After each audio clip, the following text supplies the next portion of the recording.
Sahabat Kompas.com, Indonesia memiliki sejarah panjang terkait praktik pemberantasan korupsi. Bahkan perlawanan ini telah ada sejak awal kemerdekaan. Seperti apa perjalanan panjang pemberantasan korupsi ini? Dimulai sejak tahun 1957 dengan dikeluarkannya Peraturan Penguasa Militer Nomor 6 tahun 1957 tentang pemberantasan korupsi, di mana fokus dari peraturan ini adalah menyelidiki politisi yang menghimpun aset mencurigakan dengan memeriksa rekening pribadi mereka. Selain itu, tentara juga diberikan kewenangan untuk menyita aset tersangka, tapi terbatas pada pelaku korupsi sesudah 9 April 1957. Tahun 1959, Presiden Soekarno membentuk Badan Pengawasan Kegiatan Aparatur Negara atau Bapekan, bertugas mengawasi setiap aktivitas aparatur negara dan melakukan penelitian. Tahun 1960 dibentuk lembaga kedua yang bernama Panitia Retooling Aparatur Negara atau PARAN yang diketuai oleh A.H. Nasution.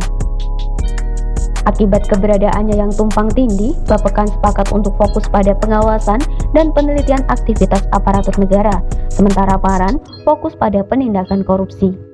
Bapekan dibubarkan pada Mei 1962, sedangkan PARAN dibubarkan pada Mei 1964.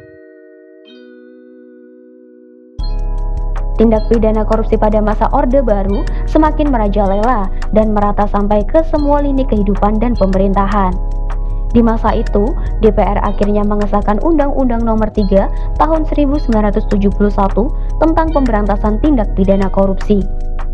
Namun, terdapat beberapa kelemahan dalam undang-undang ini, yaitu tidak berlaku surut dan tidak menempatkan tentara kepada yurisdiksi sipil. Sehingga, seiring berjalannya waktu, undang-undang ini pun terbukti tidak berjalan efektif dalam pemberantasan korupsi.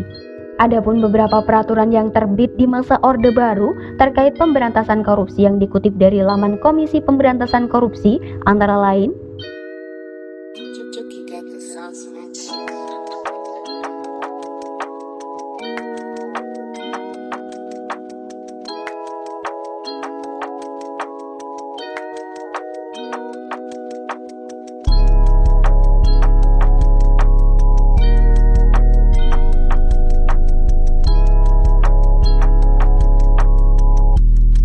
Era ini terlahir melalui Gerakan Nasional Penyelamatan Indonesia dari Korupsi, Kolusi, dan Nepotisme.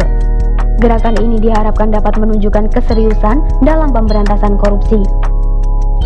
Pada era reformasi, pemberantasan korupsi dimulai dengan dikeluarkannya Undang-Undang Nomor 28 Tahun 1999 tentang penyelenggaraan negara yang bersih dari KKN. Selanjutnya, dibentuklah sejumlah lembaga anti korupsi seperti Komisi Pengawas Kekayaan Pejabat Negara atau KPKPN. Di tahun 2000, Presiden Gus Dur membentuk sebuah tim gabungan pemberantasan tindak pidana korupsi atau TGPTK. Mahkamah Agung selanjutnya membatalkan peraturan pemerintah nomor 19 tahun 2000 yang menjadi dasar hukum TGPTK atas putusan hak uji aturan hukum yang diajukan oleh salah satu hakim Mahkamah Agung. Akhirnya, TGPTK pun dibubarkan pada Agustus tahun 2001. Di tengah rendahnya kepercayaan masyarakat terhadap lembaga negara saat itu, pemerintahan Megawati kemudian membentuk Komisi Pemberantasan Tindak Pidana Korupsi atau KPTPK. Melalui Undang-Undang Nomor 30 Tahun 2000 yang menjadi cikal bakal Komisi Pemberantasan Korupsi atau KPK. Ketika perpindahan rezim, Presiden Susilo Bambang Yudhoyono tetap mempertahankan KPK dan membuat gebrakan dengan membentuk Tim Pemberantasan Tindak Pidana Korupsi atau Tim Tas Tipikor. Namun, di pertengahan tahun 2007, Tim Tas Tipikor dibubarkan. Meski begitu, KPK tetap bekerja hingga era Presiden Joko Widodo saat ini. Keberadaan KPK beserta pengadilan tindak pidana korupsi yang terpisah dari pengadilan umum masih menjadi kekuatan dalam pemberantasan korupsi.